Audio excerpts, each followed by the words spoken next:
नमोस्तु नमोस्तु नमोस्तु नमो लोयेशौ त्रिकालवर्ती अरहन्ताणं नमो लोयेशौ त्रिकालवर्ती सिद्धाणं नमो लोयेशौ त्रिकालवर्ती आयर्याणं नमो लोयेशौ त्रिकालवर्ती कुवज्जायाणं नमो लोयेशौ त्रिकालवर्ती शवशावनं ओंकारबिंदु संयुक्तं नित्यं ध्यायन्ति योगिनः कामदं मोक्षदं चैव ओंकाराय नमो नमः मंगलम भगवान वीरो मंगलम गौतमो गणी मंगलम कुंदकुंदार्यो जैन धर्मोस्तु मंगलम सर्वमंगल मांगल्यम सर्वकल्याणकारकम प्रधानम सर्वधर्माणम जैनम जयतु शासनम नमः समयशाराय स्वानुभूत्या चकाशते चित्स्वभावाय भावाय सर्वभावांतरच्छिदे एगो में शाश्वतोपा ज्ञान दर्शन लखणों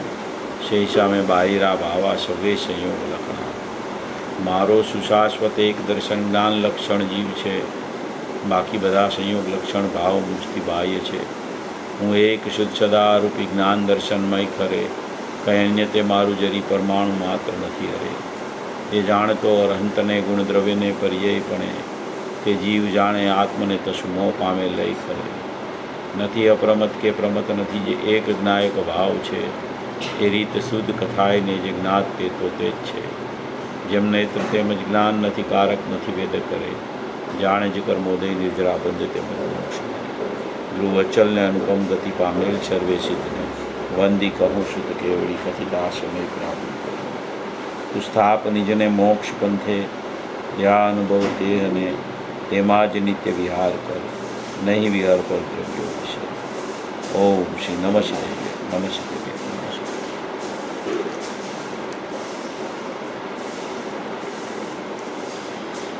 कुंकुद आचार्य देव द्वारा रचायेलू आ समयसारजी परमागम शास्त्र है तेना कर्ता कर्म अधिकार पर अपनी चर्चा चाले छे। कर्ता कर्म अधिकार खूब सुंदर अने दिगंबर शास्त्रों में समयसार में स्पेशियल लखवामां आवेलो आ एक अपूर्व कर्ता कर्म अधिकार है तेनी गाथा 89 ऊपर अपनी चर्चा गया रविवारे चालती थी। 89 गाथा में जे आखू स्वरूप कहेवामां आव्युं छे ए आपणे एनी टीका तो जोई लीधी है, हवे एनो भावार्थ जोवानो छे।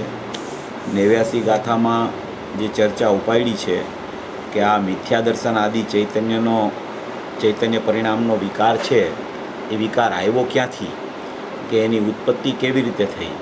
चैतन्य स्वभाव तो ध्रुव अनादि अनंत अनंत गुणमय है, एमां तो कोई मिथ्या दर्शन मिथ्या ज्ञान के मिथ्या चारित्र है नहीं अने ये तो शुद्ध ने शुद्ध परिपूर्ण परमात्मा है, अपरिणामी तत्व है, एकरूप अखंड तत्व है। तो एमां आ चैतन्य परिणामनो विकार ए आवी केवी रीते गयो, ए क्यांथी विकारनी उत्पत्ति थई, केवी रीते आवी गयो एवो आ 89 गाथामां एक प्रश्न उठाववामां आव्यो छे। एना उपरथी आखी गाथानी रचना थई छे अने एमां आखो उत्तर आपता आपता आचार्य भगवाने के अनादिथी मोहयुक्त होवाथी एटले के अनादिथी उपयोग मोहयुक्त थई गयो छे एटले एना परिणाम 3 थई जाय छे। एने मिथ्यात्व अज्ञान ने अविरति भाव कहेवामां आव्या छे। ए त्रणेय प्रकारे एनुं अज्ञान वर्ते छे कारण के मोह साथे संयुक्तपणुं एनुं प्रत्येक समये दर्शन मोहनो उदय चाले छे कर्मनी सत्तामां अने त्यां एना उदयमां ते जीवना परिणाम जोड़ाई जाय छे। ए जीवना परिणाम जोड़ाई जाय छे एनो अर्थ के एवो निमित्त नैमित्तिक संबंधने कारणे अहींया परिणाममां 3 प्रकारना विकार अहींया जोवा मळे छे। एवी आखी चर्चा अहींया ज्यारे आचार्य भगवाने करी त्यारे एमां सौथी पहेला एणे जे 2 લીટી लखेली बहु अगत्यनी हती गाथामां के निश्चयथी पोताना निज रसथी ज एटले के पोताना एटले स्वयंना निज रस एटले पोतानो ज रस अने ए रस सर्व वस्तुओनुं पोताना स्वभावभूत एवा स्वरूप परिणमनमां समर्पणुं छे। एटले के पोतानो स्वभाव एवो छे के ए वस्तु एवी छे कि एनो तो खरेखर पोतानो रस एवो छे, चैतन्य रस एवो छे कि एनुं स्वरूपनुं परिणमन ज सम्यक रूपे थया करे एवो चैतन्य रस अंदरमां भरेलो छे कि रस रूपे ज परिणमन थाय। पण ए रस रूपे परिणमन केम थतुं नथी कि मोहना संगे एनो उपयोग वैरता करे छे। એ વર્તતા કરે છે, વૈરતા કરે છે, એટલે એને અનાદિનું આ મિથ્યા દર્શન, મિથ્યા જ્ઞાન ને મિથ્યા ચારિત્ર અનાદિનું સમય વર્તી થયા કરે છે. કોઈ અનાદિનું અજ્ઞાન છે એટલે કોઈ એવો સ્ટોક નથી ત્યાં, પણ પ્રત્યેક સમયે નવું અજ્ઞાન થાય છે અને નવા ઉદયના નિમિત્તે જીવ જોડાય છે તો અજ્ઞાનની ઉત્પત્તિ એટલે કે મોહ રાગ દ્વેષની ઉત્પત્તિ થાય છે. અજ્ઞાનનો અર્થ એમ છે કે મોહ એટલે કે શ્રદ્ધામાં મિથ્યાત્વ, રાગદ્વેષ એટલે કે ચારિત્રમાં વિપરીત પરિણામ, રાગદ્વેષ એટલે કે ક્રોધમાન માયાલોભ. એવી રીતે મિથ્યાત્વ અને ક્રોધમાન માયાલોભ એની શ્રદ્ધા અને ચારિત્રની વિપરીતતા ચાલે એને ખરેખર અજ્ઞાન કહેવામાં આવે છે. એવી ચર્ચા અહીંયા કરતાં હવે એનો ભાવાર્થ અહીંયા કહેવામાં આવે છે. ત્યાર પછી આપણે ખરેખર 90 ગાથા લેવી છે. આમાં ભાવાર્થમાં કહે છે કે આત્માના ઉપયોગમાં એટલે કે આત્માના જ્ઞાન પરિણમનમાં એટલે કે જે એને પ્રત્યેક સમયે જે જ્ઞાન પ્રગટ થાય છે એ જ્ઞાનમાં શું હોય છે તો કે જ્ઞાનમાં જાણવાનો સ્વભાવ છે. એ જ્ઞાનમાં જાણવું એવો સ્વભાવ ચાલે છે. એ જ્ઞાનમાં પ્રત્યેક સમયે જાણવું ચાલે છે. જેમ કે અત્યારે આ પ્રવચન સાંભળવાનો વિકલ્પ ચાલે છે તો એ વિકલ્પાત્મક જાણવું અત્યારે ચાલે છે. તો એવો ઉપયોગનો સ્વભાવ છે. તો કે આત્માના ઉપયોગમાં આ 3 પ્રકારનો પરિણામ વિકાર અનાદિ કર્મના નિમિત્તથી છે. આ 3 પ્રકારનો પરિણામ વિકાર એટલે ઉપયોગમાં 3 પ્રકારનો પરિણામ વિકાર એટલે મિથ્યા દર્શન, મિથ્યા જ્ઞાન અને મિથ્યા ચારિત્ર. એ મિથ્યા શબ્દ આગળ જોડ્યો છે જે દર્શન, જ્ઞાન, ચારિત્રની આગળ. એ મિથ્યા શબ્દ એમ બતાવે છે કે એની અનાદિથી વિપરીત માન્યતા ચાલે છે. જે માન્યતા પોતાનો સ્વભાવ જેવો છે એવું સ્વભાવભૂતપણું એનું છે અને એવા સ્વરૂપે એનું પરિણમન થવું જોઈએ. એમાં સમર્થ હોવા છતાં એનું એવું શુદ્ધ પરિણમન નથી થતું. એટલે એની માન્યતામાં એટલે કે મિથ્યા જ્યાં લગાવ્યો છે શબ્દ, મિથ્યા દર્શન, મિથ્યા જ્ઞાન અને મિથ્યા ચારિત્ર, તો એ દર્શન, જ્ઞાન, ચારિત્ર તો પોતાના ગુણો છે અને એની પર્યાયો છે. પણ એમાં જે મિથ્યા શબ્દ આગળ લગાવે છે એનો અર્થ જ એમ છે કે વિપરીતપણું, એટલે કે પોતાના સ્વભાવને ન જાણવો અને કર્મ સાથે સંયોગપણે વર્તવું, એને મિથ્યા દર્શન, મિથ્યા જ્ઞાન ને મિથ્યા ચારિત્ર એવું વિપરીતપણું કહેવામાં આવે છે. એટલે આત્માના ઉપયોગમાં આ 3 પ્રકારનો પરિણામ વિકાર અનાદિ કર્મના નિમિત્તથી છે. કર્મના નિમિત્તથી એટલે કે કર્મ અહીંયા વિકાર નથી કરાવતું પણ કર્મનું નિમિત્તપણું છે. અહીંયા મિથ્યા દર્શન, મિથ્યા જ્ઞાન ને મિથ્યા ચારિત્ર એ પોતાના સ્વભાવને નથી જોતો એટલે પોતાના પરિણામમાં ઉત્પન્ન થાય છે. ત્યારે બહારમાં કર્મનું નિમિત્તપણું છે એમ કહેવામાં આવે છે. એમ નથી કે પહેલાં એ શુદ્ધ જ હતો અને તેમાં નવો પરિણામ વિકાર થયો છે. એટલે કે પહેલાં કાંઈ આત્મા શુદ્ધ જ હતો, આત્માના પરિણામ શુદ્ધ જ હતા અને હવે નવા અશુદ્ધ પરિણામ થયા છે, નવો પરિણામમાં વિકાર થયો છે, એમ નથી. અનાદિનો પરિણામમાં વિકાર ચાલે છે. જો શુદ્ધ જ હોય અને તો પછી પરિણામમાં વિકાર થવાનો પ્રશ્ન જ ના આવે. જેમ કે સિદ્ધ દશા છે તો એ સિદ્ધ દશા એકવાર શુદ્ધ થઈ ગઈ પછી કોઈ પરિણામમાં વિકાર એમાં થતો નથી.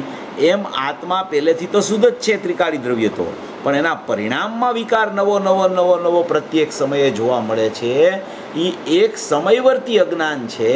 એ કોઈ અનાદિનું અજ્ઞાન છે એટલે અહીંયા કોઈ સ્ટોક નથી, પણ પ્રત્યેક સમયે નવું અજ્ઞાન કરતો જીવ અનાદિથી અજ્ઞાન રૂપે પરિણયમાં કરે છે.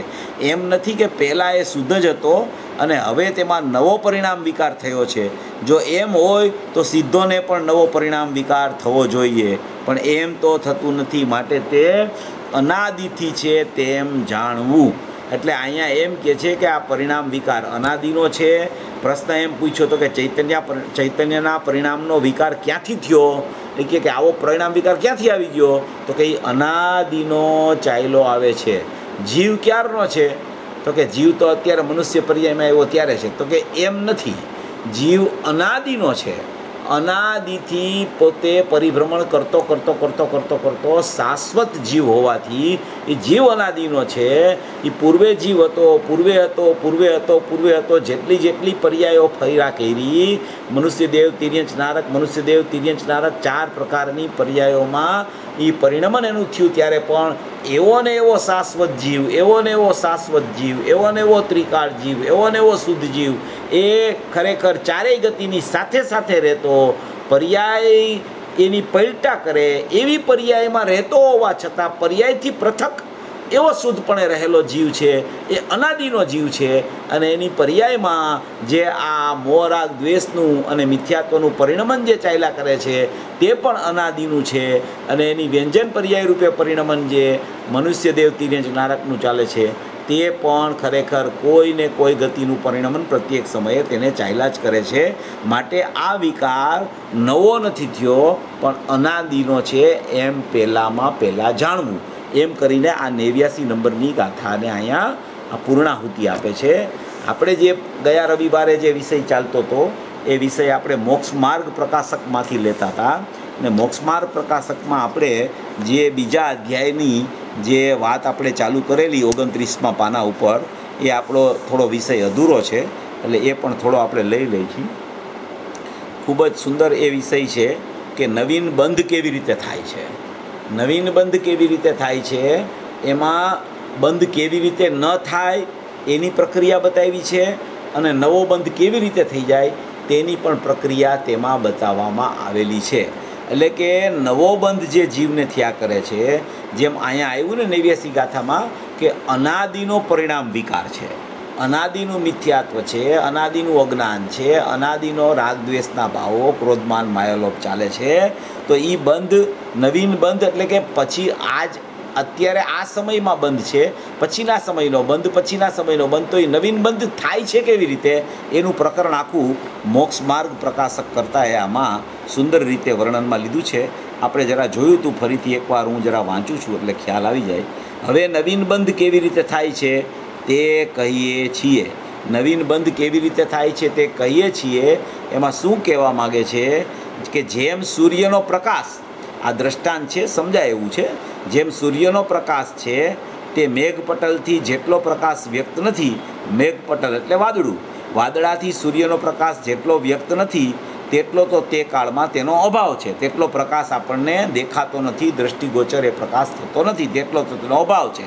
તથા એ મેઘપટલના મંદપણાથી જેટલો પ્રકાશ પ્રગટ છે, એટલે કે જે વાદળા વિખરાઈ જાય ત્યારે પ્રકાશ પાછો બહાર આવે છે. જેમ કે કોઈ વાદળિયું વાતાવરણ હોય તો સૂર્ય ઉગ્યો હોય પણ સૂર્યનો પ્રકાશ બહાર ના આવે, વાદળા એને ઢાંકી દે એ પ્રકાશને. તો એને એમ કહેવાય કે મેઘપટલથી જેટલો પ્રકાશ વ્યક્ત નથી તેટલો તો તે કાળમાં તેનો અભાવ છે. તથા તે મેઘપટલના મંદપણાથી જેટલો પ્રકાશ પ્રગટ છે તે એ સૂર્યના સ્વભાવનો અંશ છે. એટલે કે જેટલો પ્રગટ પ્રકાશ થાય છે, જેટલો વાદળા વિખરાવાથી દેખાય છે, એ કેવો છે તો કે સૂર્યના સ્વભાવનો અંશ છે, એ કોઈ વાદળાનો અંશ નથી. વાદળા તો વચ્ચે એને આવરણ આવ્યું છે પણ પ્રકાશ સળંગ છે સૂર્યમાંથી નીકળતો. એ વાદળા વિખરાઈ ગયા એટલે પ્રકાશ જે હતો એ બહાર આવી જાય છે. તો એમ કહે છે કે તે સૂર્યના સ્વભાવનો અંશ છે પણ મેઘપટલ જનિત નથી, એટલે કે એ વાદળા જનિત નથી. તેમ જીવનો જ્ઞાન દર્શન વીર્ય સ્વભાવ છે તે જ્ઞાનાવરણ દર્શનાવરણ અંતરાયના નિમિત્તથી જેટલો પ્રગટ નથી તેટલાનો તો તે કાળમાં અભાવ છે. એટલે કે આ અત્યારે જે જ્ઞાન દર્શન વીર્યનો જેટલો પ્રગટ અંશ નથી તેટલો તો તે કાળમાં અભાવ છે. એટલે કે મેઘપટલ આવી ગયું છે વચ્ચે તો તેટલો તે પ્રગટ થયો નથી, તેટલો તો તે કાળમાં તેનો અભાવ છે. અને એ કર્મના ક્ષયોપશમથી, કર્મનો ક્ષય ઉપશમ ચાલ્યા કરે છે. બહારમાં કર્મનો ક્ષયોપશમ ચાલે છે. એ કર્મના ક્ષયોપશમથી જેટલો જ્ઞાન દર્શન વીર્ય સ્વભાવ પ્રગટ વર્તે છે, જેટલો જ્ઞાન દર્શન વીર્ય સ્વભાવ પ્રગટ વર્તે છે તે જીવના સ્વભાવનો અંશ છે. કર્મનો ક્ષયોપશમ પ્રત્યેક સમયે ચાલે છે. અહીંયા એની પર્યાયમાં ક્ષયોપશમ ભાવ ચાલે છે. એ ક્ષયોપશમ ભાવ છે એ જ્ઞાન દર્શન ને વીર્યમાં ક્ષયોપશમ ભાવ છે. એ ક્ષયોપશમ ભાવ હોવાને કારણે કર્મોદયથી, કર્મોના ક્ષયોપશમથી ઉદયથી નહીં, કર્મના ક્ષયોપશમથી જેટલો જ્ઞાન દર્શન વીર્ય સ્વભાવ પ્રગટ અહીંયા પર્યાયમાં વર્તે છે તે જીવના સ્વભાવનો અંશ છે. જેમ ઓલો પ્રકાશ પ્રગટ થતો હતો એ સૂર્યના સ્વભાવનો અંશ હતો, એમ અહીંયા જીવમાંથી જીવનો સ્વભાવ જે પ્રગટ થાય છે એ જ્ઞાન દર્શન ને પુરુષાર્થનો અંશ છે, એમ અહીંયા કહેવા માગે છે. અને તે જીવના સ્વભાવનો અંશ કદી પણ અભાવ, જીવના સ્વભાવનો અંશ જ છે. કર્મોદય જન્ય ઔપાધિક ભાવ નથી. કર્મોદય જન્ય ઔપાધિક ભાવ કોને કહેવાય તો કે મોહ રાગ દ્વેષના પરિણામ હોય એને કર્મોદયજન્ય ઔપાધિક ભાવ કહેવાય, જે શ્રદ્ધામાં અને ચારિત્રમાં ચાલે. અને આ જ્ઞાન દર્શન ને પુરુષાર્થ એટલે કે વીર્ય સ્વભાવ છે એ જીવના સ્વભાવનો અંશ હોવાને કારણે તે કર્મોદયજન્ય ઔપાધિક ભાવ નથી. હવે એ પ્રમાણે સ્વભાવના અંશનો અનાદિથી માંડી કદી પણ અભાવ થતો નથી. સ્વભાવનો અંશ છે તેનો ક્યારે પણ અભાવ થાય નહીં, કારણ કે તે કર્મોદયજન્ય નથી. એ કર્મોના ક્ષયોપશમના નિમિત્તે પોતાના સ્વભાવ જ્ઞાયક ભાવમાંથી પ્રગટ થતા જે જ્ઞાન દર્શન પુરુષાર્થના અંશ છે એ સ્વભાવ ત્રિકાળ છે અને એના અંશ જ્ઞાન દર્શન પુરુષાર્થ છે. તો એ અંશ કર્મોદયજન્ય ન હોવાને કારણે, કર્મોદયજન્ય ઔપાધિક ભાવ ન હોવાને કારણે, સ્વભાવના અંશ હોવાને કારણે તેનો કદી પણ અભાવ થતો નથી. અને એ વડે જ જીવના જીવત્વનો નિશ્ચય કરી શકાય છે. જીવના જીવત્વનો નિશ્ચય કેવી રીતે કરાય કે સ્વભાવના અંશ વડે તેનો નિશ્ચય કરી શકાય છે. જો સ્વભાવનો અંશ પ્રગટ ન હોય તો એનો નિશ્ચય કરી શકાય નહીં. સ્વભાવનો અંશ પ્રગટ હોય ત્યારે જ જીવના જીવત્વનો નિશ્ચય થઈ શકે છે એમ આમાં કહેવા માગે છે. એટલે કે સ્વભાવનો અંશ પ્રગટ છે. સ્વભાવનો અંશ પ્રગટ હોવાથી એ ખરેખર કર્મોદયજન્ય ઔપાધિક ભાવ નથી. હવે એ પ્રમાણે સ્વભાવના અંશનો અનાદિથી માંડી કદી પણ અભાવ થતો નથી અને એ વડે જ જીવના જીવત્વનો નિશ્ચય કરી શકાય છે કે આ જ દેખવા જાણવાવાળી શક્તિને ધારણ કરનાર વસ્તુ છે અને તે જ આત્મા છે. વળી તે સ્વભાવ વડે નવીન કર્મોનો બંધ થતો નથી, કારણ કે નિજ સ્વભાવ જ જો બંધનું કારણ થાય તો બંધથી છૂટવું કેમ થાય. જુઓ, સ્વભાવના અંશ વડે પણ ખરેખર બંધ થતો નથી, ત્રિકાળી દ્રવ્ય વડે તો બંધ થતો નથી, પણ જ્ઞાન દર્શન ને પુરુષાર્થ એટલે કે જ્ઞાન દર્શન ને વીર્ય જેટલા અંશ રૂપે પ્રગટ છે તેનાથી પણ ખરેખર નવીન કર્મનો બંધ થતો નથી. જો સ્વભાવ વડે જ બંધ થતો હોય તો કદી જીવ છૂટી શકે નહીં, કારણ કે નિજ સ્વભાવ જ જો બંધનું કારણ થાય તો બંધથી છૂટવું કેમ થાય. વળી એ કર્મના ઉદયથી જેટલા જ્ઞાન દર્શન અને વીર્ય અભાવરૂપ છે તે વડે પણ બંધ થતો નથી.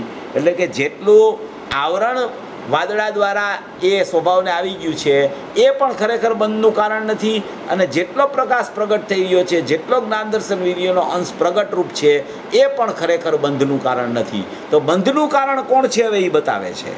ત્રિકાળી દ્રવ્ય બંધનું કારણ નથી.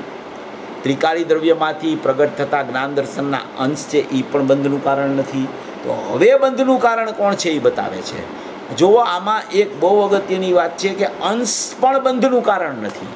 અંશી તો બંધનું કારણ ન હોય. ત્રિકાળી દ્રવ્ય તો શાશ્વત ધ્રુવ અનાદિ અનંત એકરૂપ છે એટલે તે તો બંધનું કારણ ન હોય, પણ તેમાંથી પ્રગટ થતો અંશ, કારણ કે તેમાંથી આવતો અંશ તેના જેવો હોય માટે તે પણ ખરેખર બંધનું કારણ નથી. એમ અહીંયા અંશી અને અંશની ચર્ચા કરે છે. વળી એ કર્મના ઉદયથી જેટલા જ્ઞાન દર્શન ને વીર્ય અભાવરૂપ છે તે વડે પણ બંધ થતો નથી, કારણ કે જ્યાં પોતે જ અભાવરૂપ છે ત્યાં તે અભાવ અન્યનું કારણ કેમ થાય.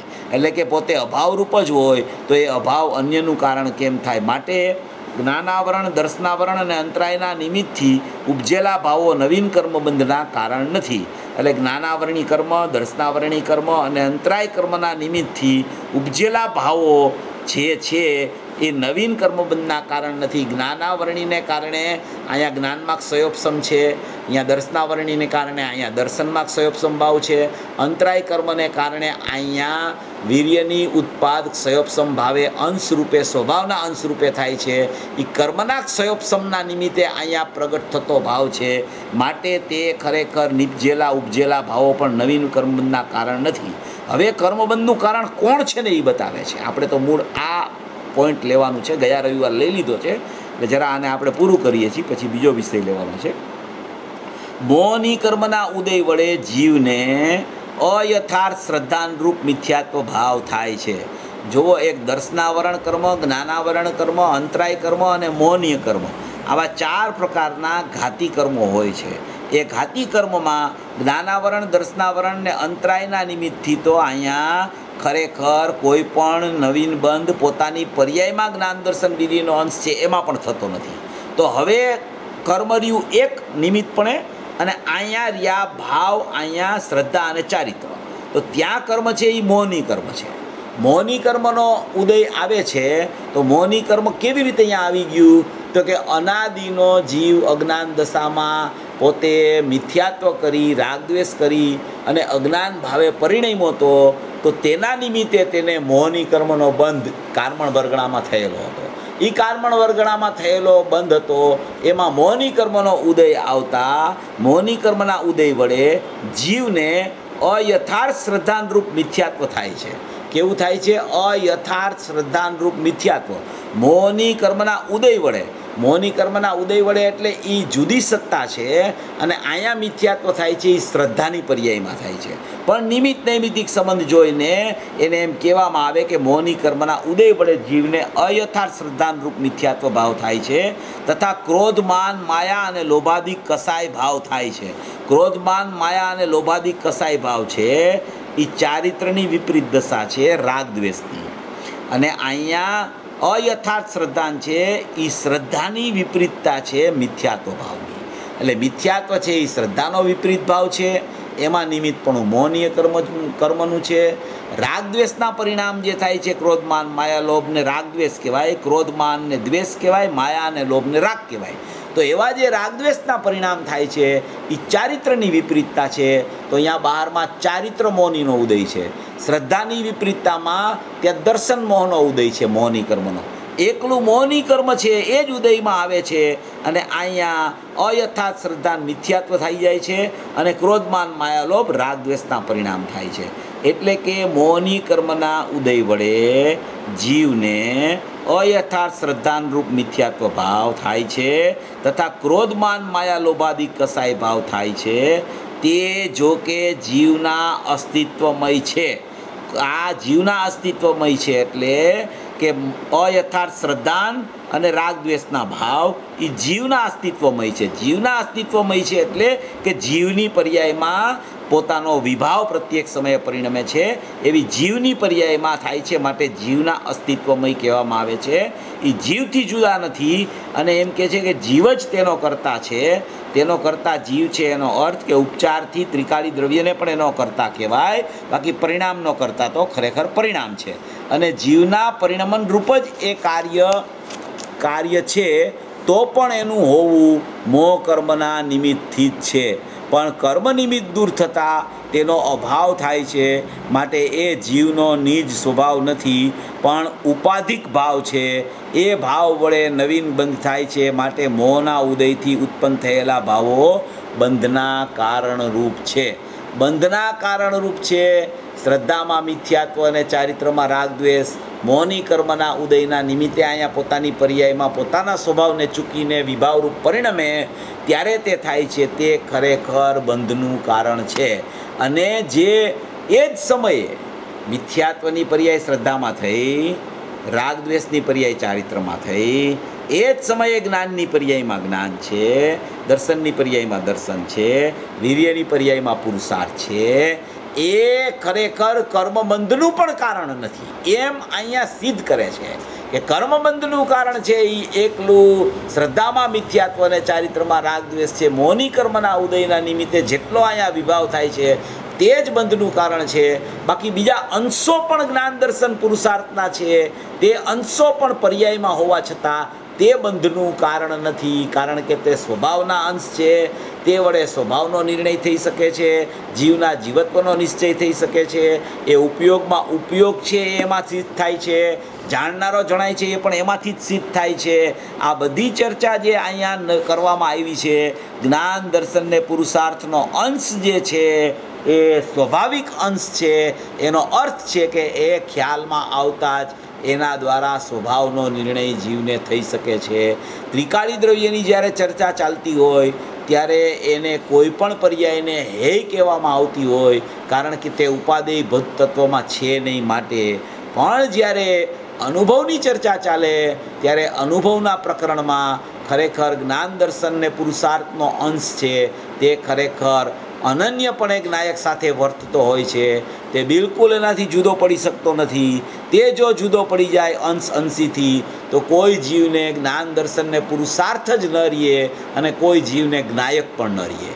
એવી ચર્ચા આમાં અંશીની સુંદર રીતે કરવામાં આવી છે. આમાં ગુરુદેવના પ્રવચનોમાં પણ આનો ખૂબ વિસ્તાર પૂજ્ય ગુરુદેવશ્રીએ કરેલો છે.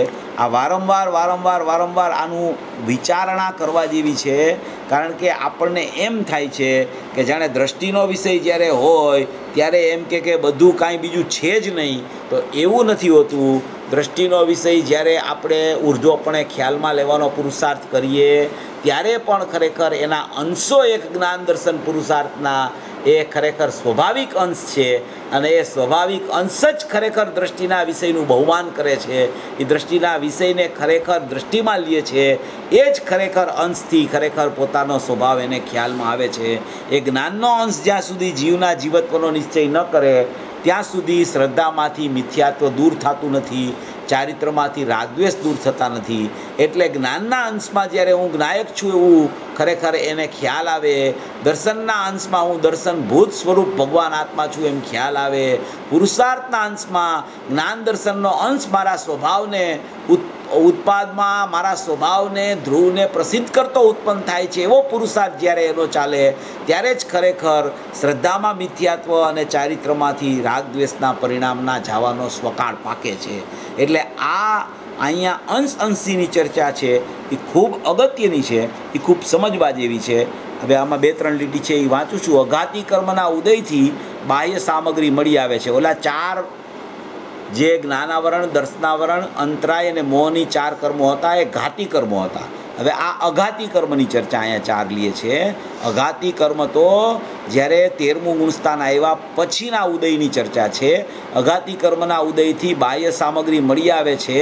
તેમાં શરીરાદી તો જીવના પ્રદેશોથી એક શેતાળોગાયી થઈ એક બંધનરૂપ જ હોય છે, તથા ધન કુટુંબાદિક આત્માથી ભિન્નરૂપ છે. તેથી એ બધા બંધના કારણ નથી, કારણ કે પરદ્રવ્ય કાંઈ બંધનું કારણ હોય નહીં, પણ તેમાં આત્માના મમત્વ આદિરૂપ મિથ્યાત્વ આદિ ભાવ થાય છે, તે જ બંધના કારણરૂપ છે. અઘાતી કર્મનો પણ ઉદય હોય છે, પણ એ ઉદય હોવા છતાં તેની સાથે કાંઈ જીવને ખરેખર સંબંધ હોતો નથી. પણ એ મમત્વ જે એનું મિથ્યાત્વ ચાલે છે, જેનો મોહ ચાલે છે, જે એની મમતા ચાલે છે, જે એનો શરીર પ્રત્યે રાગ, પરિણામ પ્રત્યે રાગ, પરદ્રવ્ય પ્રત્યે રાગ જે ચાલ્યા કરે છે એ જ ખરેખર મિથ્યાત્વ બંધનું કારણ છે, એમ અહીંયા સિદ્ધ કરે છે મોક્ષ માર્ગ પ્રકાશક કરતાં. એટલે આ જે વિષય લીધો હતો એ 89 ગાથાને અનુરૂપ હતો, એટલે આ વિષય આપણે લીધો હતો.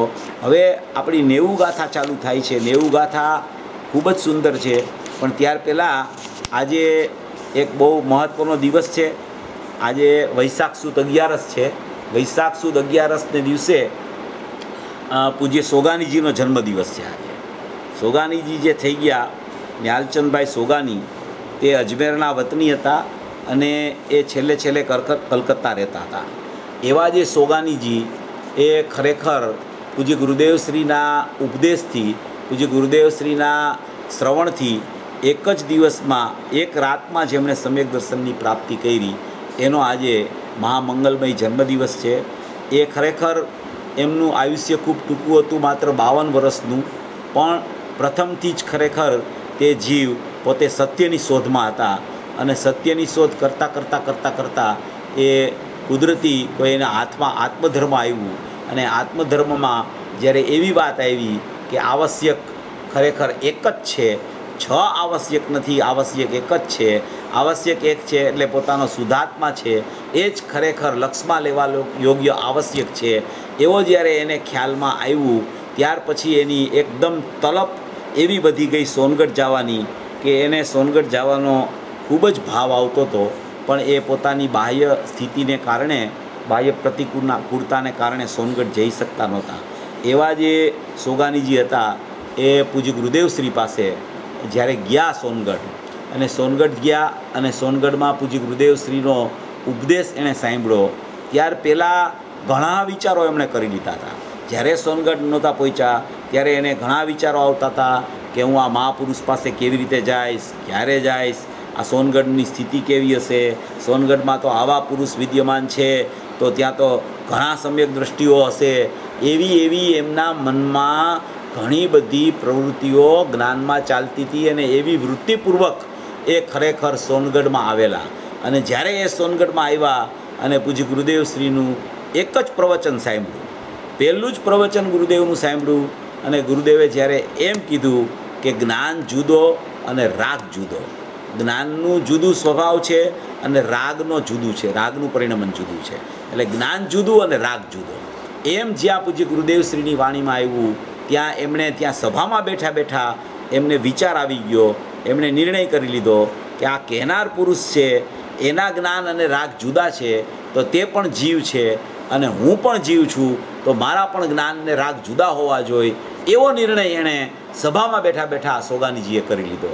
એ સભામાં બેઠા બેઠા નિર્ણય કર્યો અને જ્યારે એ નિર્ણયથી આગળ વધીને જ્યારે એ પોતે ત્યાં આપણી સમિતિ હતી એના રૂમમાં જઈને બેઠા અને આખી રાત ત્યાં બેઠા અને રાતે બેઠા બેઠા બેઠા બેઠા બેઠા અને વહેલી સવારે પરોઢીએ એમણે પોતાના આત્માનું સ્વસંવેદન કરી અને ખરેખર અનુભૂતિ ઉત્પન્ન કરી લીધી.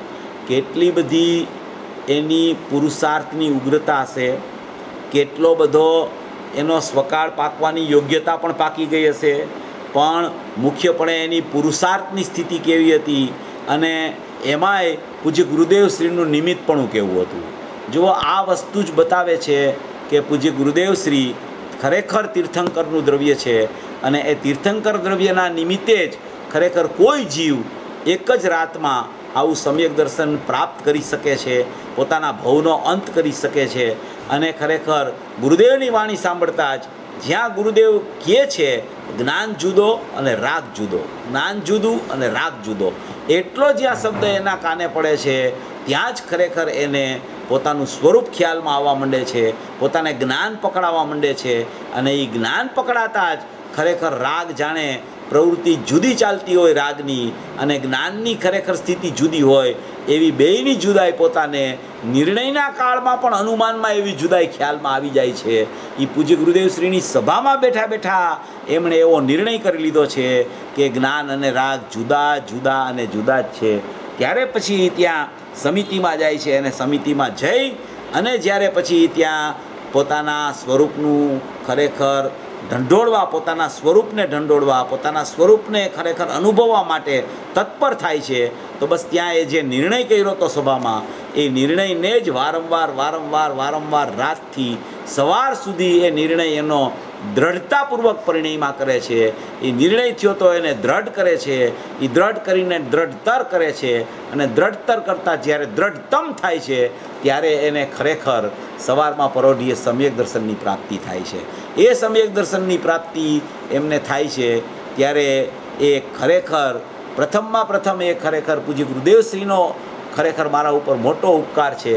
અનંત તીર્થંકરો કરતાં પણ જ્યારે હું પૂજ્ય ગુરુદેવશ્રીને અધિક માનું છું, કારણ કે જેના દ્વારા મને મારા સ્વરૂપની પ્રાપ્તિ થઈ, મારા સ્વરૂપમાં મને સ્વસંવેદન થઈ ગયું, એવો મને જ્યારે સ્વભાવ ખ્યાલમાં આવી ગયો ત્યારે મને પૂજ્ય ગુરુદેવશ્રીનું બહુમાન એવું આવે છે કે અનંત તીર્થંકરો પાસે હું અનંતવાર જઈ આવ્યો છતાં પણ ખરેખર મારા સ્વરૂપની પ્રાપ્તિ મને ન થઈ. એવા સ્વરૂપની પ્રાપ્તિ મને પૂજ્ય ગુરુદેવશ્રીના નિમિત્તે થઈ. એટલે હું ગુરુદેવશ્રીનો એટલો બધો ઉપકાર માનું છું કે આવા પુરુષનું ખરેખર આ ભરત ક્ષેત્રમાં આવવું એ ખરેખર અનંતા જીવોને મોક્ષમાં લઈ જવા માટેનું મોટામાં મોટું નિમિત્તપણું છે. એમ સોગાનીજી વારંવાર ફરમાવતા હતા. એ સમ્યક દર્શન થયા પહેલાં એના જન્મ પછી એમની જ્યારે તાલાવેલી એમને લાગેલી, એ એવી તાલાવેલી લાગેલી કે કાં તો આ દેહ છૂટી જશે અને કાં સમ્યક દર્શનની પ્રાપ્તિ થઈ જશે. એટલી બધી એની ઉત્કંઠા ચાલતી હતી અંદરમાં કે મને મારું સ્વરૂપ કેમ ખ્યાલમાં ન આવે, મારો સ્વભાવ મને કેમ ખ્યાલમાં ન આવે, એવી ઉગ્રતાપૂર્વક એનો પુરુષાર્થ અંદરમાં ચાલતો હતો. એવો પુરુષાર્થ ચાલતો હતો કે એ કોઈ પણ સમયે પોતાના એકાંત પ્રિયતાને છોડતા નહીં. ક્યાંય પણ જાય તો પોતાના એકાંત માટે સમય કાઢી લેતા. ખરેખર જમવાના માટે પણ એ ટાઈમ ન બગાડતા.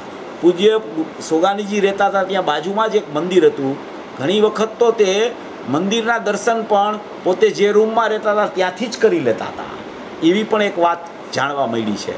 આવી સોગાનીજીની એટલી એકાંત પ્રિયતા હતી કે જ્યારે ચર્ચા કરતા હોય શ્રોતાઓ સાથે, સોનગઢમાં જ્યારે ચર્ચા ચાલતી હોય ત્યારે કોઈ એને પ્રશ્ન પૂછે કે તમે અહીંયા ચર્ચા કરો છો અને ત્યાં ભક્તિ ચાલે છે, ત્યારે એ એવો જવાબ આપતા કે આ ચર્ચા બધી સ્વપ્નમાં ચાલે છે, ખરેખર અહીંયા અંદરમાં તો એકલો નાયક ભાવ ખ્યાલમાં આવે છે.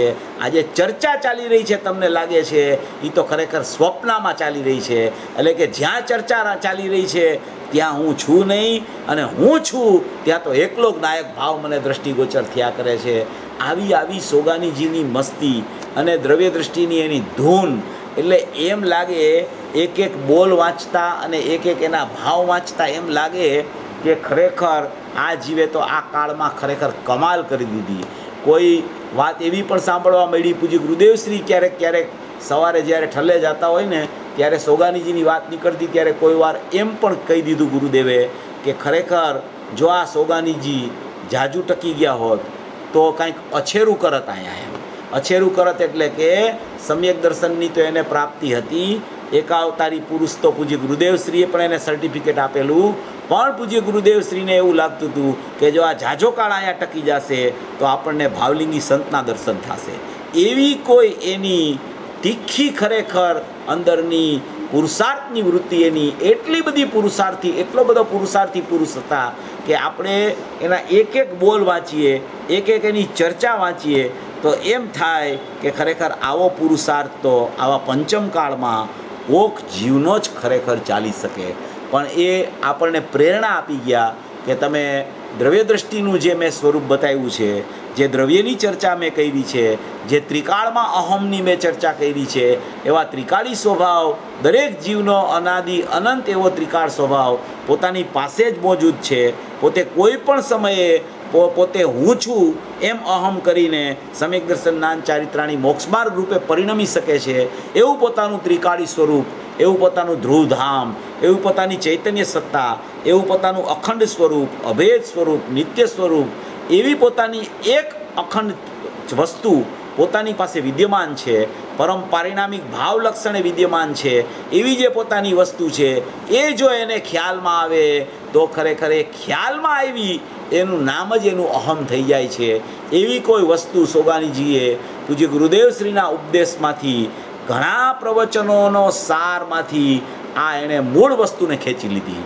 એવી કોઈ એની દ્રષ્ટિ પડી ગઈ ત્રિકાળી દ્રવ્ય ઉપર, એવો પોતાને જ્ઞાનમાં સ્વસંવેદનપૂર્વક અનુભૂતિ થઈ ગઈ કે પોતાના શ્રદ્ધા જ્ઞાનમાં એને આખો ત્રિકાળી દ્રવ્ય આમ ઉભરી આવ્યું. એવી આ એક કોઈ આ સોગાનીજીની મૂળ સ્થિતિ હતી કે જે ખરેખર સમ્યક દર્શનની પ્રાપ્તિ આ કાળમાં ઘણી જ કઠિન કહેવામાં આવતી હોવા છતાં અશક્ય નથી એવું સોગાનીજીએ પૂજ્ય ગુરુદેવશ્રીના નિમિત્તે સમ્યક દર્શન પામી અને એ ખરેખર સિદ્ધ કરી દીધું કે પૂજ્ય ગુરુદેવશ્રીની વાણી સાંભળનારો જીવ કોઈ પણ સમયે સમ્યક દર્શનની પ્રાપ્તિ કરી શકે છે.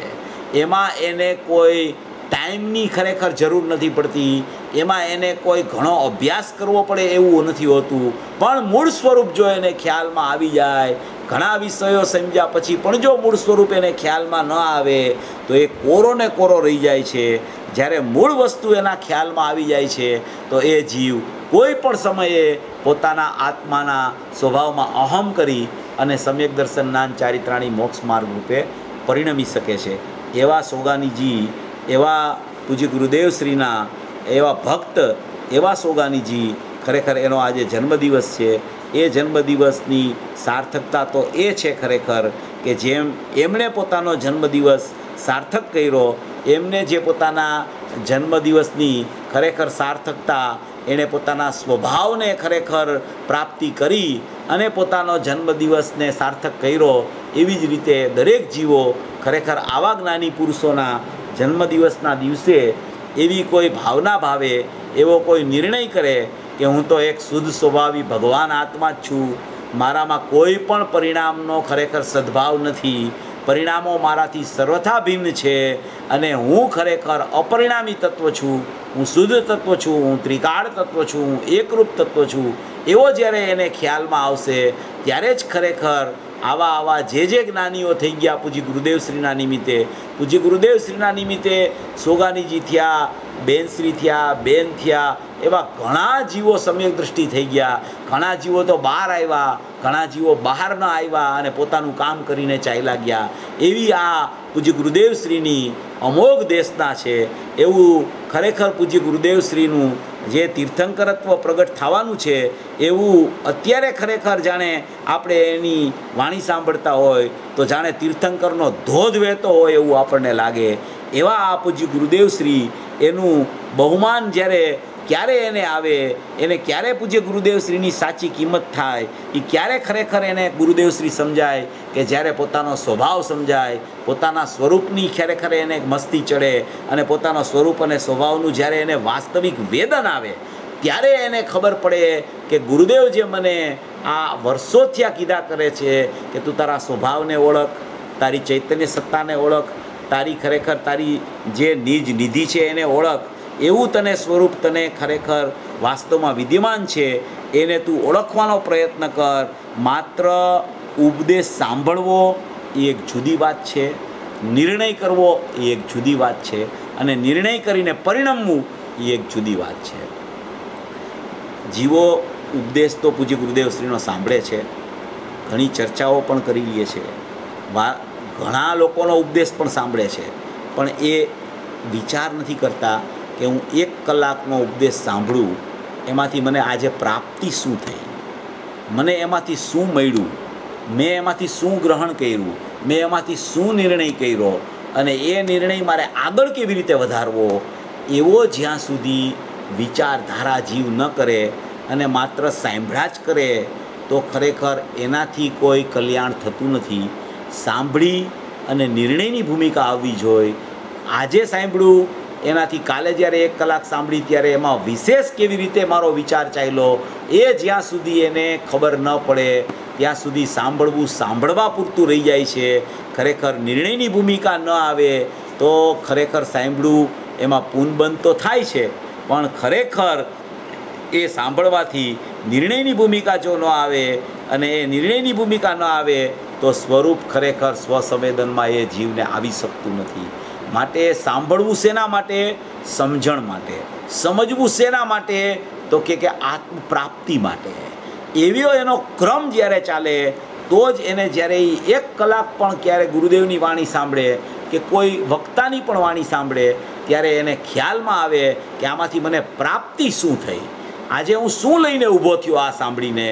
એમ એને જ્યારે નિર્ણયની ભૂમિકા આવવાનો કાળ આવે, વિચારધારા એની એવી રીતે ચાલે ત્યારે જ ખરેખર એને ખબર પડે છે કે આ વાણી પૂજ્ય ગુરુદેવશ્રીની કેવી વાણી છે, એમાંથી મારે શું પ્રાપ્ત કરવાનું છે એવો ત્યારે જ એને ખબર પડે છે. એટલે આ ખાલી એવું ન થાય કે સાંભળવા પૂરતી વાત રહી જાય, સાંભળીને આપણને હર્ષ પણ આવે, બહુમાન પણ આવે સાંભળીને, પણ એ બહુમાન આવે એ ખાલી માત્ર સાંભળવા પૂરતું ન હોવું જોઈએ, એ સમજણનું બહુમાન હોવું જોઈએ. અને સમજણનું બહુમાન આવે ત્યારે પણ એ સમજણનું બહુમાન ત્યારે જ આવ્યું કહેવાય કે એ સમજણની પાછળ ખરેખર એને અનુભૂતિ આવે. જ્યાં સુધી અનુભૂતિ ન આવે ત્યાં સુધી ખરેખર એણે વિચાર કરવો કે મારી સમજણમાં ક્યાંક ને ક્યાંક કચાશ છે. અનુભૂતિની બહુ કિંમત છે. અનુભૂતિ ત્રિકાળી દ્રવ્યમાં નથી, એ એક જુદો વિષય છે, અને અનુભવ વિના ત્રિકાળી દ્રવ્ય ખ્યાલમાં નથી આવતું એ એક જુદો વિષય છે. બે વિષયને બે અપેક્ષાએ જ્યારે જીવ સમજે છે ત્યારે જ ખરેખર એને વાસ્તવિકપણે આત્માનું બહુમાન આવે છે. અને જ્યાં સુધી આત્માનું બહુમાન એને ઉર્ધ્વપણે નિરંતરપણે નથી ચાલતું ત્યાં સુધી ખરેખર એની સમજણમાં કચાશ છે. અને સમજણમાં કચાશવાળો જીવ છે એ ખરેખર સ્વાનુભૂતિ સુધી ક્યારેય પહોંચી શકતો નથી.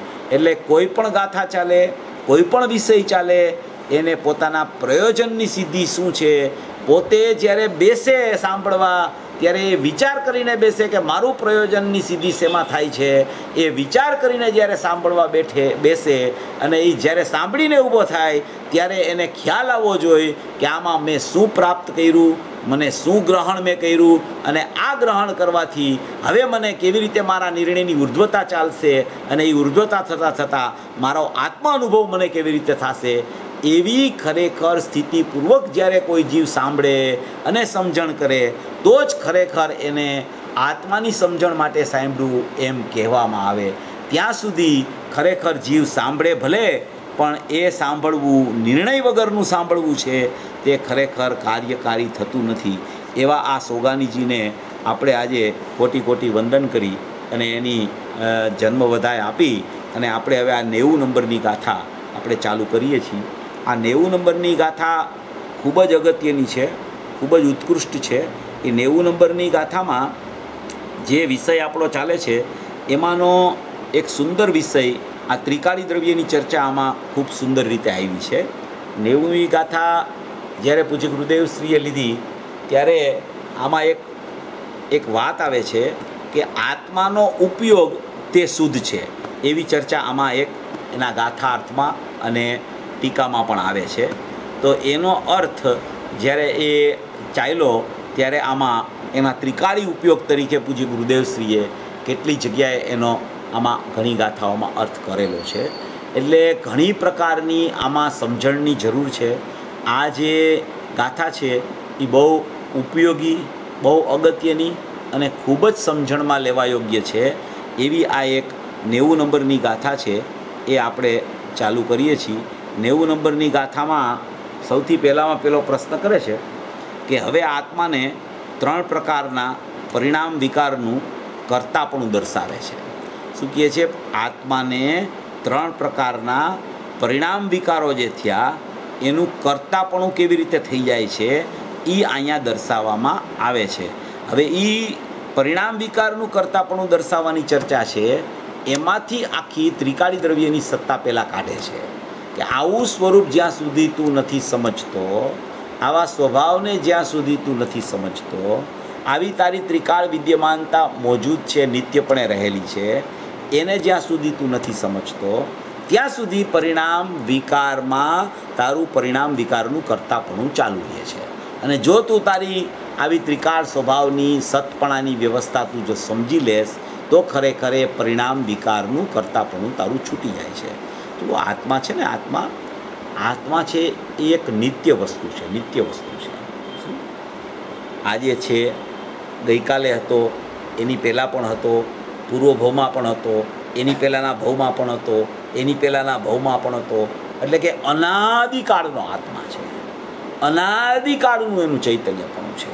અને એ વર્તમાન સુધી આવ્યો ત્યાર પછી પણ અનંતકાળ સુધી આત્મા રહેવાનો છે. ક્યારેય તે આત્મા ખરેખર અભાવરૂપ થવાનો નથી.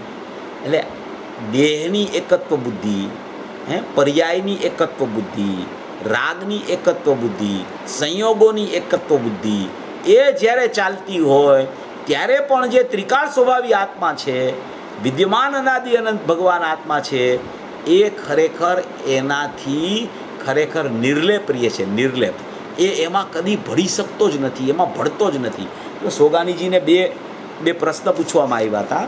એ 2 પ્રશ્ન મારે લેવાતા પણ રહી ગયા.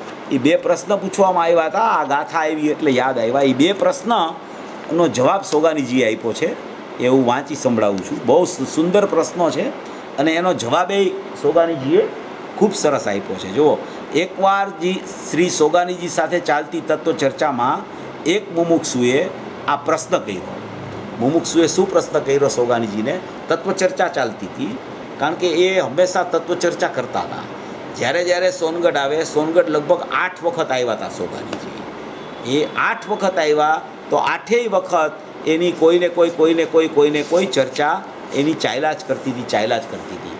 એવા જ્યારે સોગાનીજી એ 1946 ઈસવીસન 1946માં સૌથી પ્રથમવાર સોનગઢ આવ્યા હતા. એ સોનગઢ આવ્યા એ ત્યારે પણ ચર્ચા કરતા હતા. તો એ ચર્ચા ચાલતી હતી અને જ્યારે એમને સમ્યક દર્શનની પ્રાપ્તિ થઈ ગુરુદેવ પાસે આવીને, ત્યારે એને ઘરે ખબર નહોતી કે આ કઈ જગ્યાએ ગયા છે. અને સમ્યક દર્શન થયા પછી 10-12 દિવસ એને કાંઈ ખબર જ નહોતી કે હું ક્યાં છું. એટલી બધી અંદરની ધૂન ચડી ગઈ હતી એને, એવી ધૂન ચડી ગઈ હતી કે એને ખબર જ નહોતી કે હું સોનગઢ છું, કે હું અજમેર છું, કે હું ક્યાં છું. બસ એને એકલી તલપ એવી અંદર ચડી ગઈ આત્માની, એવી ધૂન અંદર આત્માની ચડી ગઈ, એવી શુદ્ધ સ્વભાવની અંદર એને રમણતા ચાલવા માંડી કે એને ખરેખર બધું ભૂલાઈ ગયું. એને ખબર જ નહોતી કે શું છે. એવી એને આનંદની લહેર અંદરથી ચાલવા માંડી, એવો એનો સ્વભાવ એને પકડાઈ ગયો હતો. તો એને ઘરમાં બધા શોધવા માંડ્યા કે આ ક્યાં ચાલ્યા ગયા, આટલા દિવસ સુધી મળતા નથી. પછી તો સોનગઢ તાર કર્યો અને સોનગઢથી ખબર પડી કે આ સોનગઢ ચાલ્યા ગયા છે.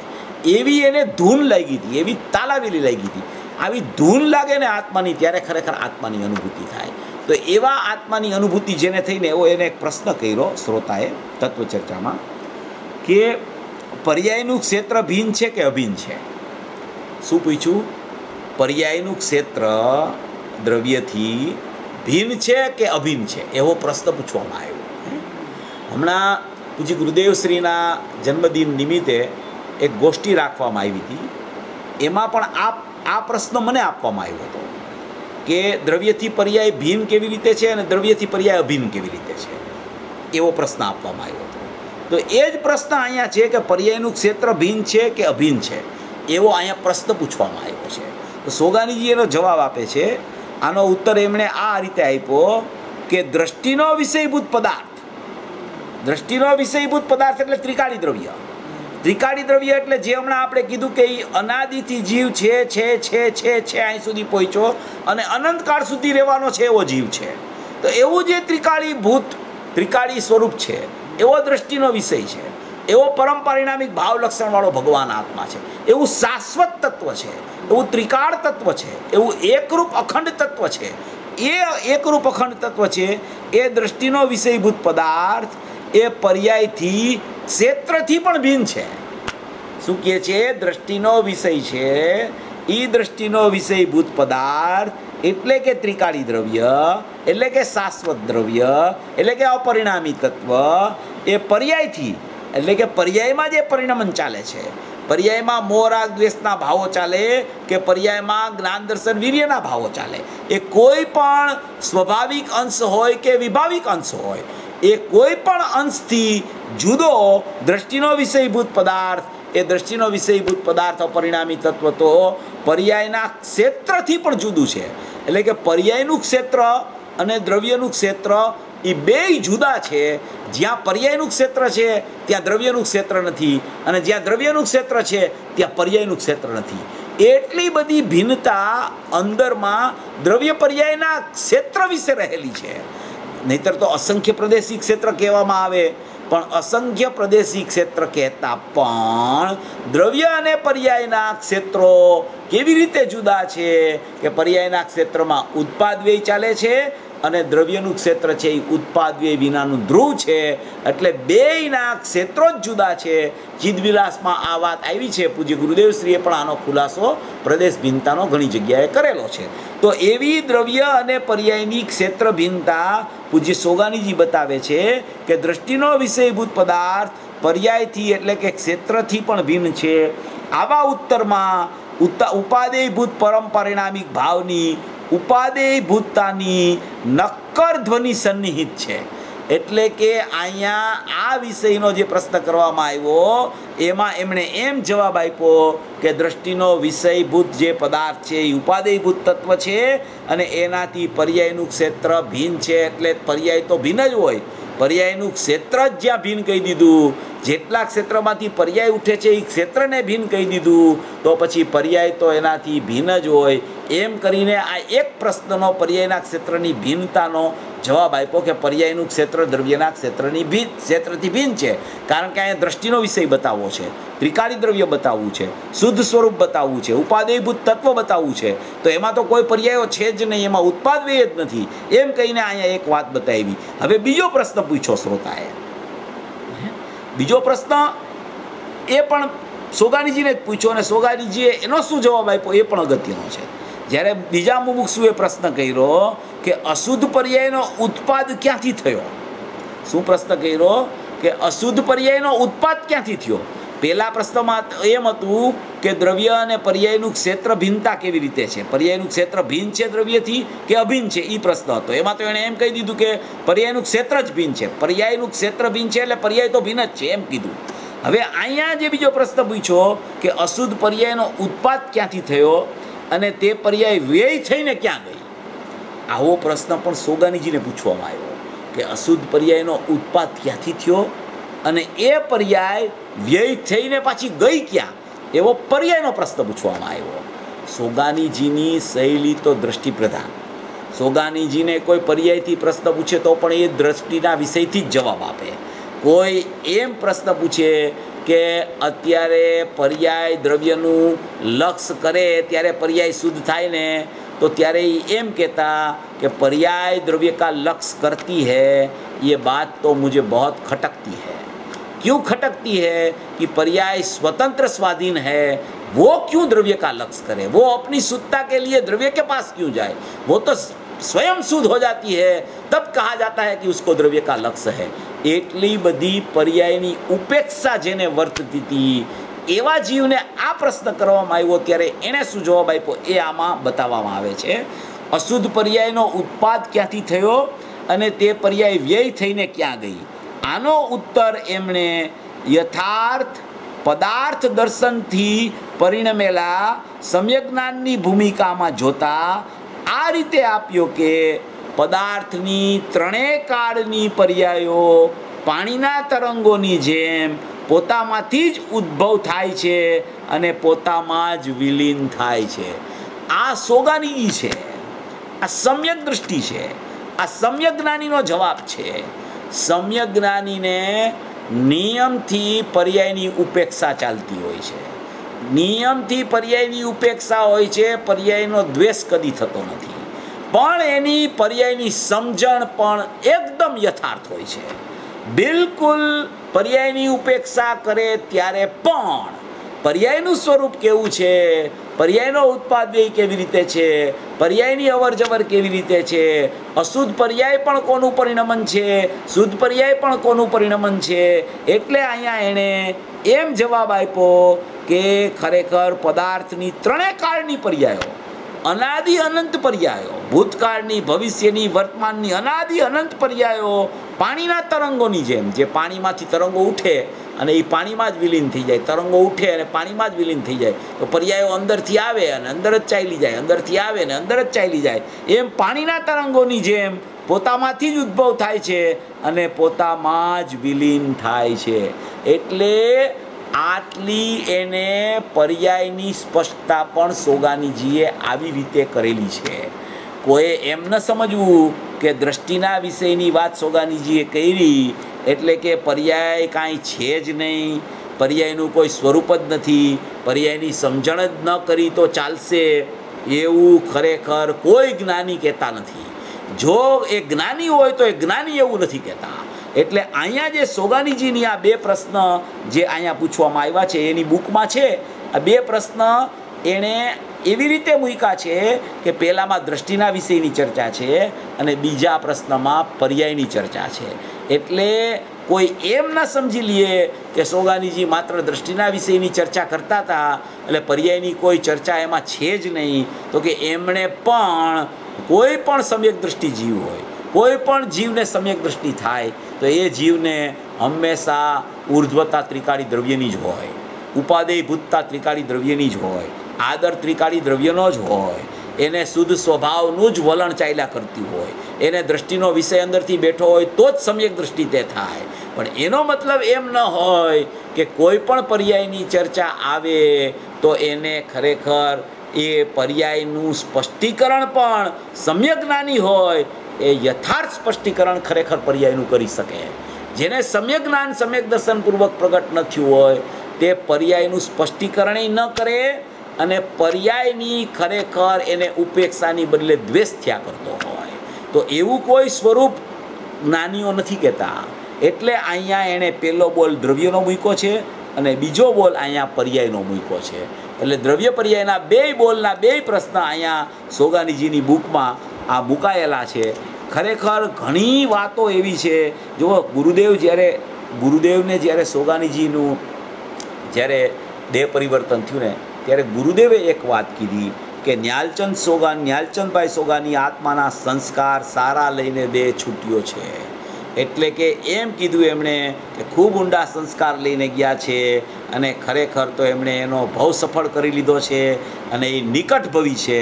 ત્યાં સુધીના પૂજ્ય ગુરુદેવ શ્રીના ઉદ્ગાર હતા એવી કોઈ મૂળ વાત પૂજ્ય સોગાનીજીને અંદરમાં સુંદર રૂચી ગઈ એવા તો એના ઘણા બોલ છે.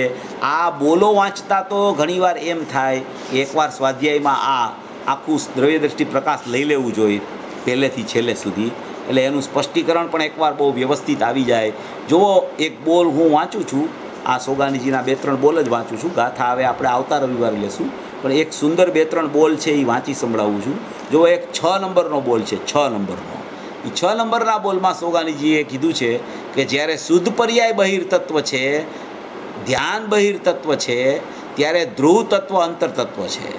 જ્યારે 2 ઘરની વાત ચાલતી હોય ત્યારે એમાં ત્રીજા ઘરની ટાંગ નાખવાથી ગોટાળો થઈ જાય છે. કોઈ પણ દ્રવ્યને પર્યાયની ભિન્નતાની વાત ચાલતી હોય ત્યારે એમાં જો ત્રીજી વસ્તુને તમે ઉમેરી દો તો એમાં મોટો ગોટાળો થઈ જાય. પછી એનું સ્પષ્ટીકરણ છે કે ધ્રુવ તત્વ અંતર તત્વ છે ત્યારે શુદ્ધ પર્યાય બહિર્તત્વ છે. જુઓ, એને એકદમ ક્રમથી વાત કરે છે. ધ્રુવ તત્વ અંતર તત્વ છે ત્યારે શુદ્ધ પર્યાય બહિર્તત્વ છે. શુદ્ધ પર્યાયને અંતર તત્વ કહે ત્યારે અશુદ્ધ પર્યાયને બહિર્તત્વ કહે છે. અશુદ્ધ પર્યાયને અંતર તત્વ કહે ત્યારે કર્મને બહિર્તત્વ કહે છે. કર્મને અંતર તત્વ કહે ત્યારે ન કર્મને બહિર્તત્વ કહે છે. આ રીતે અપેક્ષિત વિવિક્ષા અનુસાર બધું ઘટાવી લેવું અને સમજી લેવું. એટલે કે જ્યારે ત્રિકાળી દ્રવ્યની ચર્ચા ચાલતી હોય ત્યારે શુદ્ધ પર્યાય પણ બહિર્તત્વમાં જાય છે. શુદ્ધ પર્યાયની જ્યારે ચર્ચા ચાલતી હોય ત્યારે અશુદ્ધ પર્યાય બહિર્તત્વમાં જાય છે. અશુદ્ધ પર્યાયને જ્યારે પણ તમે એમ કહો કે અશુદ્ધ પર્યાય વર્તે છે તો એ ત્યારે કર્મને બહિર્તત્વ કહેવામાં આવે છે. અને કર્મની જ્યારે ચર્ચા ચાલતી હોય ત્યારે ખરેખર ન કર્મને બહિર્તત્વ કહેવામાં આવે છે. એમ એનો ક્રમ છે. એ ક્રમ એની જ્ઞાનમાં બરાબર ચોખ્ખો હોવો જોઈએ. જો એ ક્રમ એના જ્ઞાનમાં ચોખ્ખો ન હોય તો એક ઘરની વાત ચાલતી હોય ત્યારે બીજા ઘરની વાત એમાં ચાલુ થઈ જાય. એવી અહીંયા એણે ચર્ચા ઉપાડી છે. જો પછી એણે એક બોલ લખ્યો, 49 નંબરનો બોલ છે. એક 250 નંબરનો બોલ પણ આખો ખૂબ સુંદર પ્રયોગનો બોલ છે. એક 49 નંબરનો બોલ લખ્યો છે કે વિકલ્પથી અને મનથી કરેલો નિર્ણય સાચો નથી. નિર્ણય કેવો હોવો જોઈએ? વિકલ્પથી અને મનથી જો નિર્ણય કરવામાં આવે કે વિકલ્પથી અને મનથી, એટલે કે કોઈ બહિર્મુખતાથી કરેલો નિર્ણય ખરેખર સાચો હોતો નથી. પોતાની તરફ દ્રષ્ટિને તાદાત્મ્ય કરવાથી જ પોતાથી કરેલો નિર્ણય સાચો હોય છે.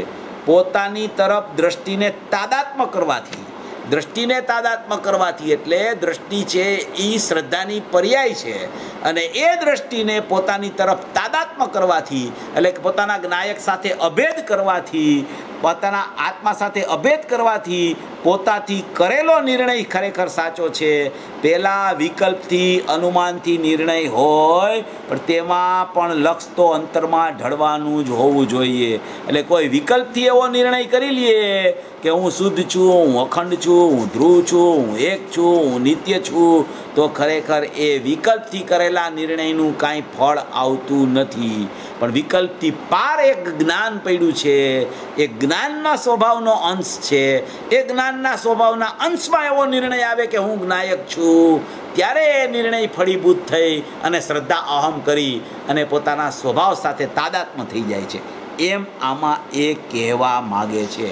એવા એમના ઘણા બોલ છે, ઘણા સુંદર બોલ છે. જો આમાં એમણે એક વાત કરી ગુરુદેવ વિશે 173 નંબરના બોલમાં છે કે પૂજ્ય ગુરુદેવ શ્રી અમારા માટે તો અનંત તીર્થંકરથી અધિક છે. કેવા છે? અનંત તીર્થંકરો હોય તેનાથી પણ અધિક છે. હમણાં મેં વાત લઈ લીધી ત્યાં, કેમ કે પોતાનું કાર્ય થવામાં નિમિત્ત થયા. તેથી બીજું તેમણે એ બતાવ્યું કે ભાઈ તું સિદ્ધ તો શું, તું સિદ્ધ જેવો તો શું, પણ સિદ્ધથી પણ તું અધિક છો. સિદ્ધથી પણ તું અધિક છો એનો અર્થ શું કહેવા માગે છે કે અનંતી સિદ્ધની પર્યાયો જ્યાંથી નીકળે છે એવો દ્રવ્ય સ્વભાવ તું છો. એક સિદ્ધની પર્યાય જ્યારે નીકળી ત્યારે તને એમ થઈ જાય છે સિદ્ધને જોતા, ઓહો હો સિદ્ધ પર્યાય પ્રગટ થઈ ગઈ આ જીવને. તો કે એવી સિદ્ધ પર્યાયનો તને જ્યાં સુધી મહિમા આવશે ત્યાં સુધી તને સિદ્ધની પર્યાય પ્રગટ નહીં થાય. તને સિદ્ધની અનંતી પર્યાય જ્યાંથી નીકળે છે એવો ત્રિકાળી દ્રવ્ય સ્વભાવ છે, એવો ત્રિકાળી દ્રવ્ય સ્વભાવનો મહિમા તને આવશે ત્યારે તને ખ્યાલ આવશે કે પૂજ્ય ગુરુદેવ શ્રી કહેતા હતા કે તું તો સિદ્ધથી પણ અધિક છો. એટલે કે તું સિદ્ધ જેવો નથી, ખરેખર સિદ્ધની પર્યાયો તારામાંથી નીકળે એવો તું ત્રિકાળ સિદ્ધ સ્વભાવી ભગવાન આત્મા છો. એવો જ્યારે તને તારા સ્વભાવનો મહિમા આવે ત્યારે અનંતી સિદ્ધ પર્યાયો નીકળવાનો ક્રમ ચાલુ થઈ જાય. એટલે એણે ગુરુદેવને એવી રીતે ઉપમા આપી કે એ પોતે ખરેખર અનંત તીર્થંકરોથી અધિક છે ગુરુદેવ શ્રી. એ શા માટે? કે પોતાનું કાર્ય થવામાં નિમિત્ત થયા એના માટે.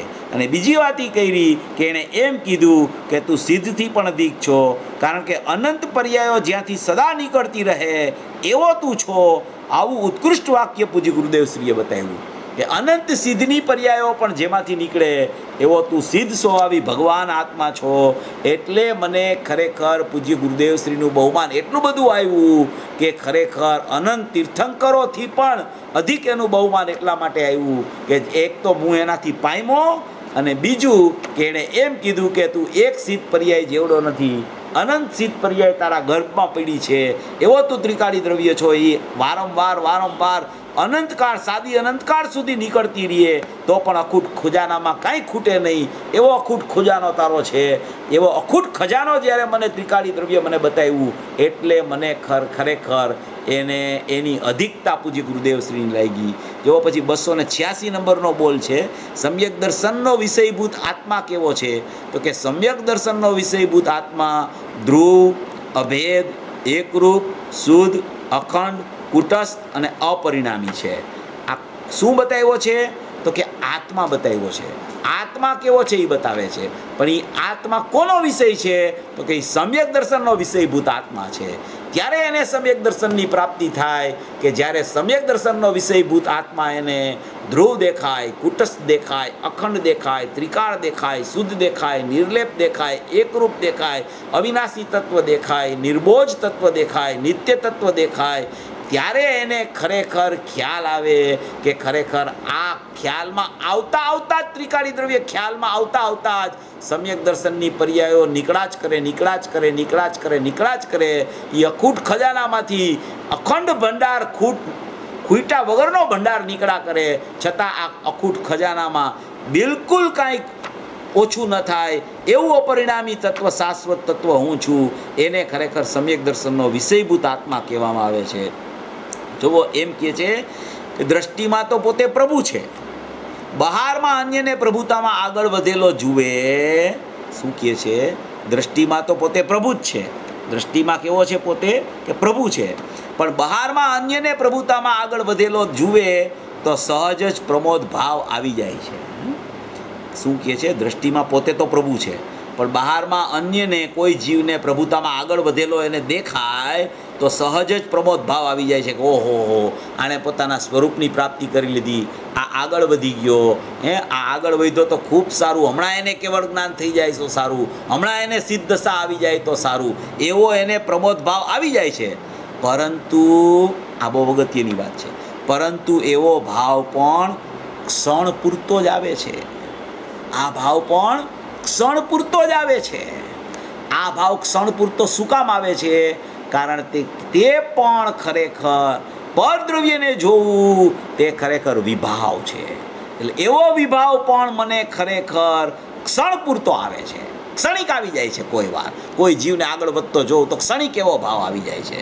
વધુ લગાવ એના પ્રત્યે થતો નથી, કારણ કે જો વધુ લગાવ એના પ્રત્યે થઈ જાય તો ખરેખર દ્રષ્ટિમાં પોતે પ્રભુ જ છે એવી દ્રષ્ટિ છૂટી જાય. એટલે એવો ભાવ પણ મને વધારે પડતો લગાવ આવતો નથી. કોઈ વાર એવો લગાવ આવી જાય તો એ પણ ક્ષણિક આવી જાય છે, તરત જ હું એનાથી પાછો ફરી જાઉં છું. કોઈ પણ જ્ઞાની જીવ, કોઈ પણ સમ્યક દ્રષ્ટિ જીવ કોઈ પણ સમયે વધારે સમય કોઈ ભાવમાં ખરેખર લેપણ એનું ચાલતું જ નથી. વારંવાર એની પરિણતિ અંદર ચાલતી હોવાને કારણે એને સદુપયોગની જ ખરેખર મુખ્યતા શુદ્ધ સ્વભાવના લક્ષ્ય રહ્યા કરે છે. કોઈ પણ જીવ સમ્યક દ્રષ્ટિ થયો હોય, કોઈ પણ જીવ ગુણસ્થાન આગળ ચડતો હોય તો પણ એને કોઈ એવો ભાવ આવી જાય કે ઓહો સારું આ જીવ આગળ વધી ગયો, પણ એ પણ ક્ષણિક વાર પૂરતો આવે, પછી તો તરત પોતાના સ્વભાવમાં તે આરૂઢ થઈ જાય છે. એવી કોઈ આ સોગાનીજીની ખૂબ અગત્યની ચર્ચાઓ છે. આ કોઈ એવો કાળ આવશે તો આપણે પણ આ દ્રવ્ય દ્રષ્ટિ પ્રકાશ એકવાર પહેલેથી છેલ્લે સુધી લઈ લેશું. પણ આ 90મી ગાથા છે એ ખૂબ સુંદર છે. એ 90મી ગાથાનો ભાવ આવતા રવિવારે આપણે ચાલુ કરશું. ખૂબ સુંદર ગાથા છે અને એ ગાથામાં 90મી ગાથામાં પણ ત્રિકાળી દ્રવ્યનું સ્વરૂપ અને આ પરિણામનો વિકાર કેવી રીતે થઈ જાય છે એનું અદ્ભુત સ્વરૂપ બતાવવામાં આવ્યું છે. આવું ખરેખર પોતાનું શાશ્વત સ્વરૂપ, પોતાનો સ્વભાવ, પોતાની ત્રિકાળતા, પોતાનું અપરિણામી તત્વ જેવી રીતે સોગાનીજીએ પ્રાપ્ત કર્યું એવી રીતે સર્વજીવો પોતાના સ્વભાવનો ખરેખર મહિમા લઈ આવે, પોતાનો મહિમા એવો લાવે કે ખરેખર ક્ષણિક પર્યાયોનો મહિમા એમાંથી છૂટી જાય. અને એવા ક્ષણિક પર્યાયોનો મહિમા જ્યારે છૂટે, ક્ષણિક પર્યાયોની પ્રીતિ જ્યારે છૂટે, ક્ષણિક પર્યાયોનું જ્ઞાન રહી જાય, ક્ષણિક પર્યાયોની પ્રીતિ છૂટી જાય, ક્ષણિક પર્યાયોમાં શું ચાલે છે એવો જ્ઞાન ભાવ રહી જાય અને દ્રષ્ટિ દ્રવ્ય ઉપર ચાલી જાય અને જ્ઞાન પણ દ્રવ્ય ઉપર ચાલ્યું જાય અને ચારિત્ર પણ દ્રવ્ય ઉપર ચાલ્યું જાય. એવી કોઈ વ્યવસ્થા દર્શન જ્ઞાન ચારિત્રાની મોક્ષ માર્ગની એને પ્રગટ થઈ જાય એવી કોઈ આમાં શુદ્ધ સ્વભાવભૂત સત્તા આમાં 90મી ગાથા બતાવે છે. એ 90મી ગાથા આપણે આવતા રવિવારે લેશું. આવા સ્વરૂપને સમજી, આવા સ્વભાવને સમજી અને આવું પોતાનું જ સ્વરૂપ અનાદિ અનંત બચી ગયું છે એવું સ્વરૂપ સમજી સર્વભવી જીવો મોક્ષ માર્ગમાં પ્રયાણ કરે એવી મંગલ.